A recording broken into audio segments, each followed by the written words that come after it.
Protesting Guatemalans burn parts of Congress. Mexico's president pleads for free and universally available vaccines during the G20 summit. And Angolans demand an end to government corruption and police violence. Welcome to TeleSUR. I'm Carla Gonzalez. This is from the South. Hundreds of Guatemalans have burnt down parts of the Congress building to protest the approval of the 2021 budget and demand the resignation of President Alejandro Yamatei. The incident came as about 7,000 people were demonstrating in front of the National Palace in Guatemala City against the budget. Protesters say the budget was negotiated and passed by legislators in secret, while the Central American country was distracted by the fallout of back-to-back hurricanes and the COVID-19 pandemic. According to media reports, security agents fired tear gas at protesters and there were people injured. And as the protest was underway, Guatemala's Vice President Guillermo Castillo urged President Yamatei to resign over his approval of the almost $13 billion budget, the largest in the country's history. This will raise the state's debt limits, which has incited protests, and calls to veto it. Castillo says if the president agrees, he will also step down. Unfortunately, we had not success in today's meeting, and I would therefore like to make my approach very clear to the president. It is in the country's interest that we both tender our resignations, him as president and I as vice president of the republic. But let's do it together. I have made it very clear to the president that things are not right on many government issues, and the decisions that have been taken I don't agree with. I have not been consulted on them because of the lack of communication we have with the president. This is also due to a citizen demand. We have been told that things are not as people hope. The Mexican Senate has approved a landmark recreational cannabis legalization bill in a landslide vote. Lawmakers are now rushing to secure final approval before the end of the current congressional session in December. The legislation would let users carry up to 28 grams and grow as many as 4 plants at home.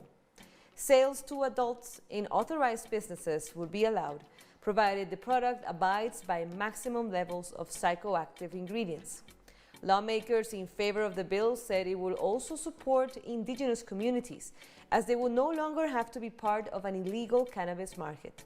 But the use of cannabis will continue to be banned in public spaces if there are minors, and also in a 500-meter radius of schools, shopping centers, parks, and government buildings. Another former FARC combatant has been murdered in Colombia.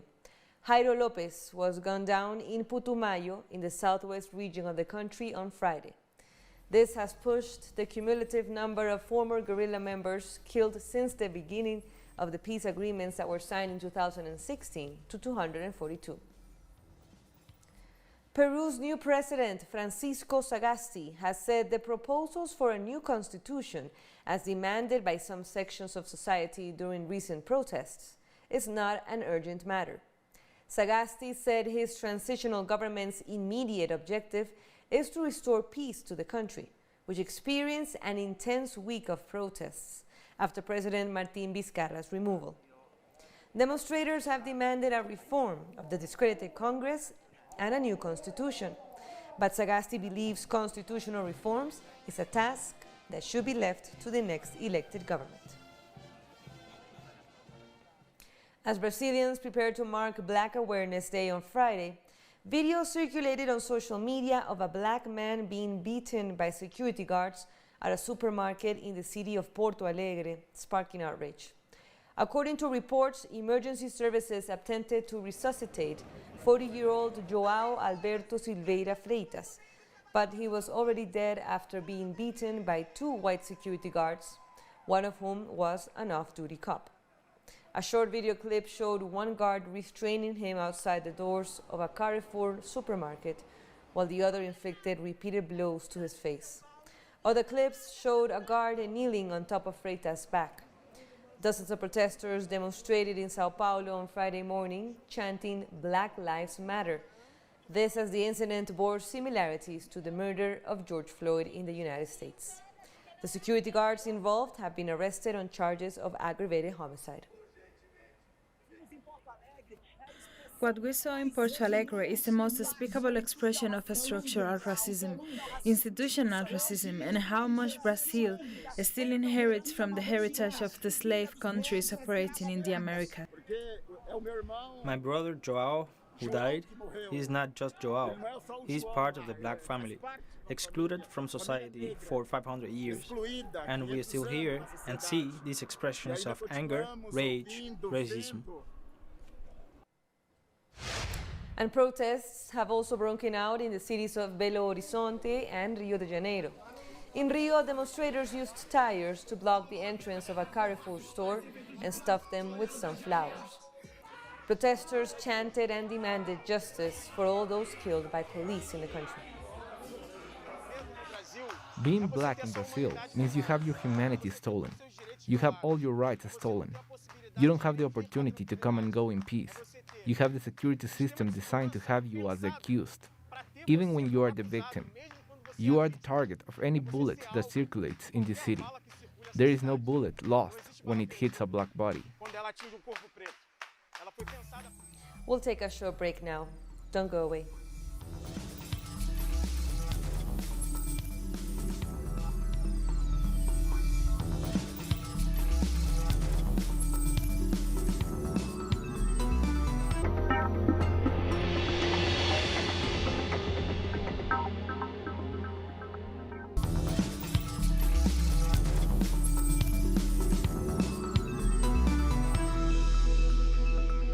Welcome back. Let's continue. Saudi Arabia is hosting the G20 summit this weekend, with the virtual forum dominated by efforts to tackle the coronavirus pandemic and the worst global recession in decades.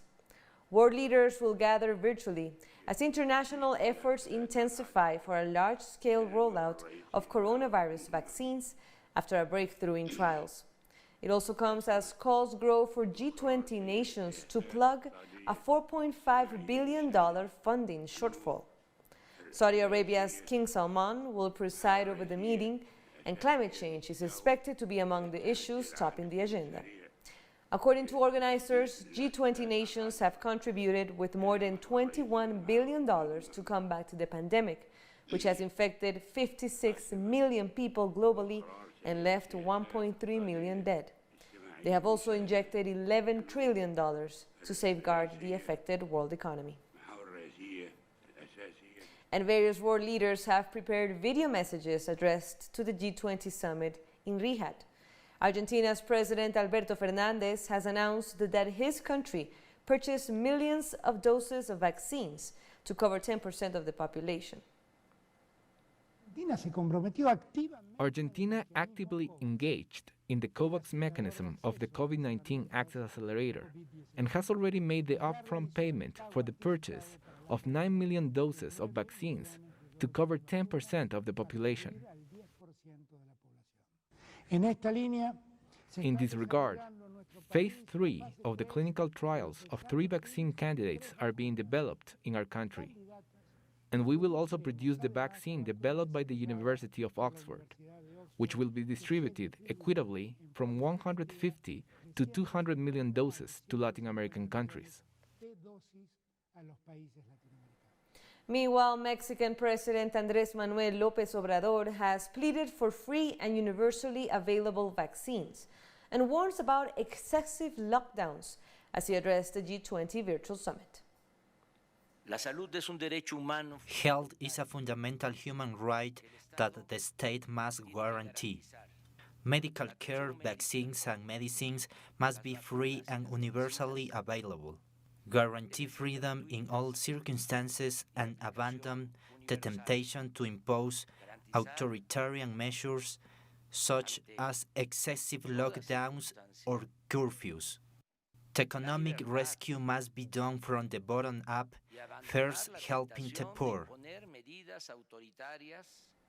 And in his address to the summit, South African President Cyril Ramaphosa called on developed nations to assist African countries to rebuild their economies that were negatively affected by the coronavirus pandemic and low oil prices. We look to the G20, international partners, and the international finance institutions to work with African countries to help them rebuild their economies. The African Union has proposed several measures, including debt relief in the form of interest payment waivers and deferred payments. German Chancellor Angela Merkel has called on G20 leaders to support the World Health Organization and called for vaccines to be made available and affordable for all countries in order to contain the pandemic. In order to halt the pandemic, every country needs to have access to and be able to afford the vaccine. The funds pledged so far are not enough to achieve this. I therefore appeal to you all to support this important initiative. To this end, we need to sustainably strengthen the World Health Organization. We need reliable funding, better cooperation, greater independence, and the G20 can provide important, indeed crucial support in this area. If we stand together across the globe, we can control and overcome the virus and its impact. It is worth redoubling our efforts to achieve this. Meanwhile, Italian Prime Minister Giuseppe Conte has said this year's G20 summit must serve as a launchpad from which the world creates a new, better normal in a post-pandemic reality. The Riyadh summit will be an important milestone demonstrating the resolve of the G20 in addressing the global pandemic and its impact on each of our lives. The summit will reflect our commitment to rapidly recover from the crisis and to find solutions for the major challenges facing humanity today, from climate change to enduring inequalities. We must stand united and use the opportunities offered by this crisis to create a new, better normal. Italy, as the upcoming 2021 presidency, is determined to build upon the outcomes of the Riyadh summit and to continue promoting the important action of the G20.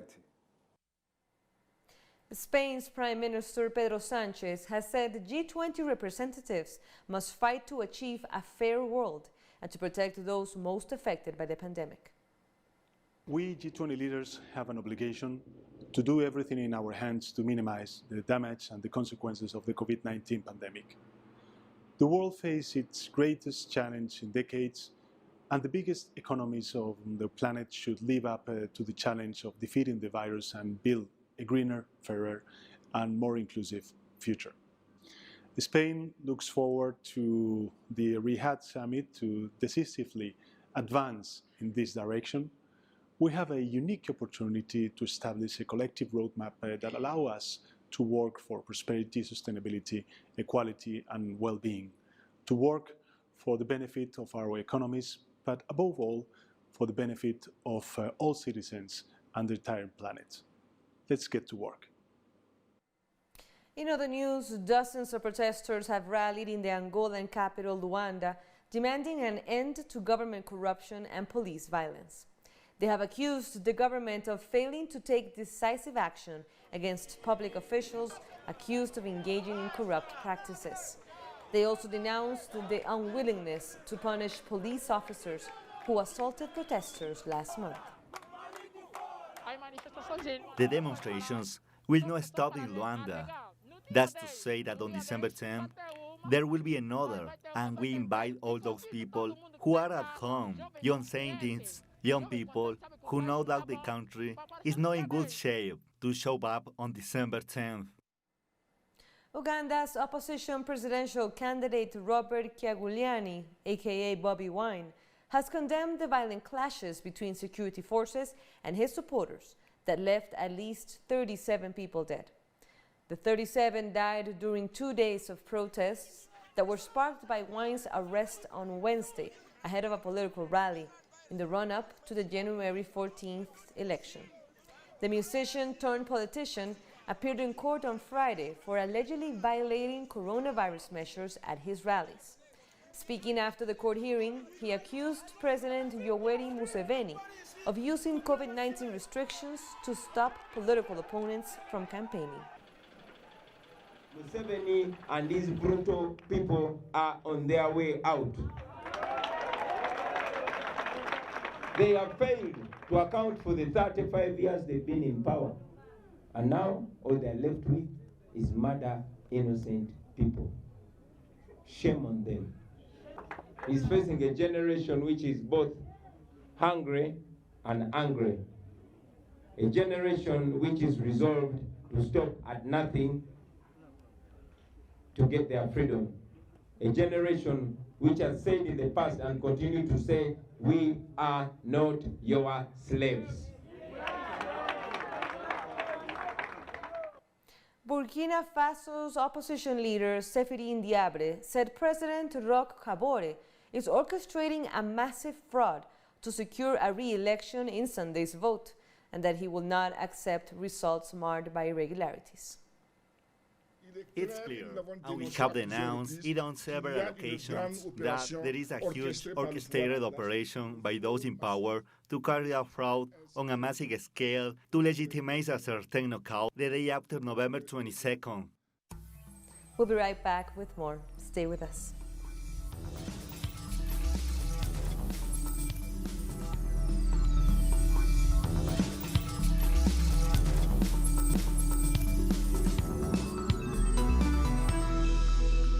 Thank you for joining us again.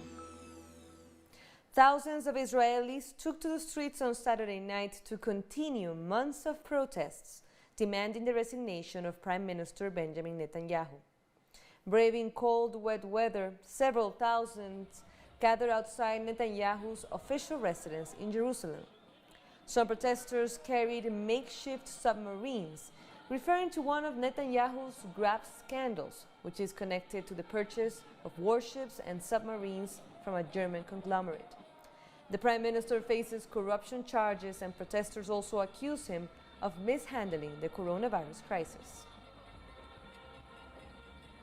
Troops from Azerbaijan have entered a district bordering Nagorno-Karabakh that was previously home to Armenian separatists as part of a Russian-brokered deal to end weeks of fighting in the region. Troops on Friday moved into the district of Agdam, one of 3 to be ceded. As part of last week's peace deal, Armenia agreed to return some 15 to 20% of the Nagorno-Karabakh territory captured by Azerbaijan in recent fighting, including the historical town of Shusha.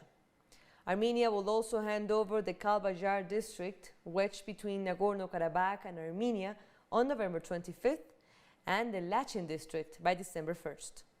Clashes between Azerbaijan's forces and Armenian separatists broke out in late September in the Nagorno-Karabakh region. The fighting lasted 6 weeks, leaving thousands dead and displaced. Do you think it's easy to be a martyr? It is difficult. The war is over. The agreement was signed. Excellent. Very good. Because my son is in the town of Govt in Nagorno-Karabakh now. He's still there. I cried and I was happy. I was crying tears of joy. I hope the other districts will be returned. We are all calm now. We are all happy. Azerbaijan's President Ilham Aliyev has expressed gratitude to the Russian President Vladimir Putin and his Turkish counterpart Recep Tayyip Erdogan for brokering the Nagorno-Karabakh ceasefire. The Azerbaijani army has achieved a brilliant military victory, and we move on to the plan of political settlement. I would like to express my gratitude to you, as well as the leadership of Russia, President Vladimir Vladimirovich Putin, for his active personal participation in the preparation and adoption of this important political document. We also welcome the active course of negotiations between the Russian Federation and Turkey on the establishment of a ceasefire monitoring center in Azerbaijan.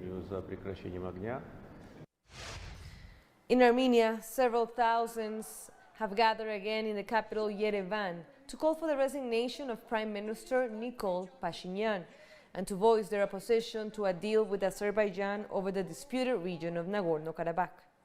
The Armenian police had detained dozens of protesters on Friday at a similar rally in Yerevan, where demonstrators formed a human chain and blocked major roads.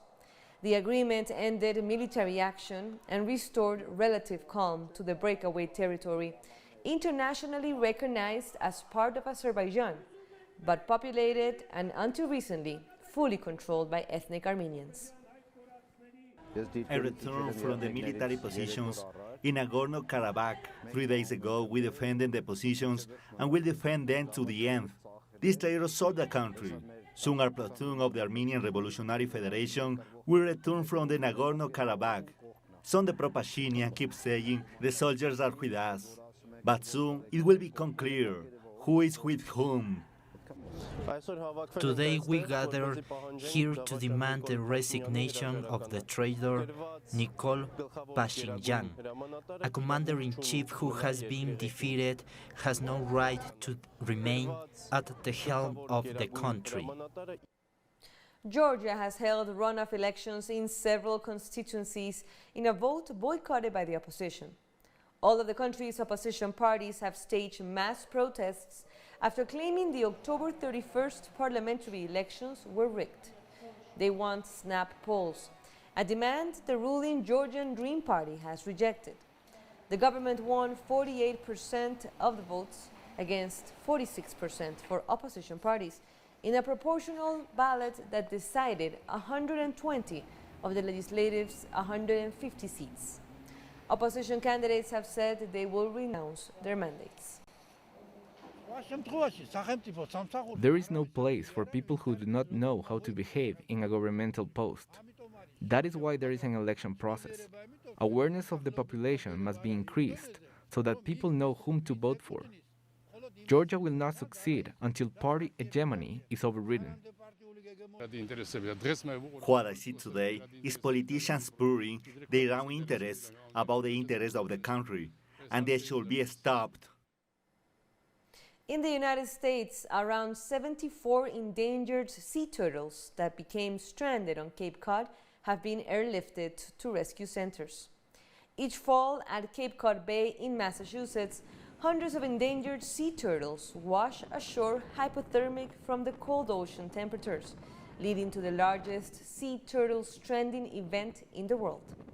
The organization called Turtles Fly 2 and its volunteers have loaded up a record-breaking 74 sea turtles to be flown on a single private aircraft to rehabilitation centers along the eastern seaboard.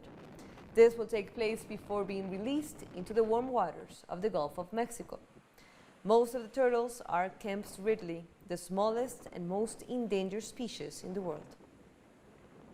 You couldn't write a more horrifying script for everybody, really. I mean, this is what, you know, in a good year we could deal with it and you could bring in more people, and now you can't.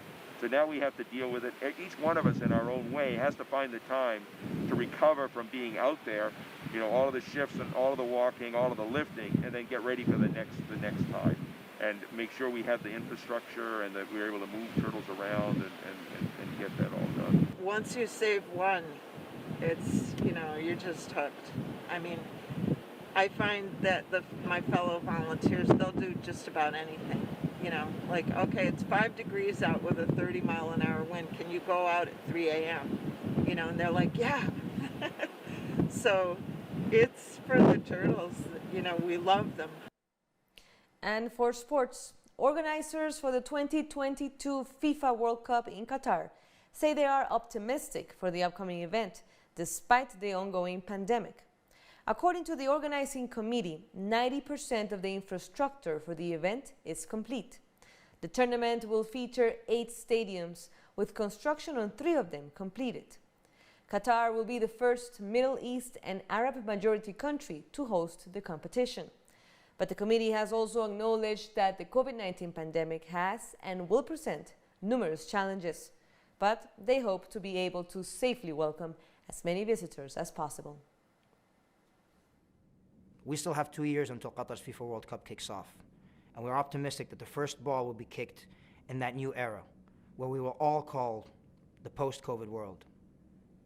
Now, since COVID-19 was first reported in Qatar in March, the virus has presented us with numerous challenges that we have faced head-on. These include protecting the welfare of workers, building our infrastructure, creating a safe environment to play competitive sports, and adjusting our plans where necessary to ensure that we're ready for all scenarios ahead of 2022. And with that, we end this news brief. But remember, you can read all of our stories on our website, telesurenglish.net. And be sure to find us on social media. For TeleSUR English, I'm Carla Gonzalez. Until next time.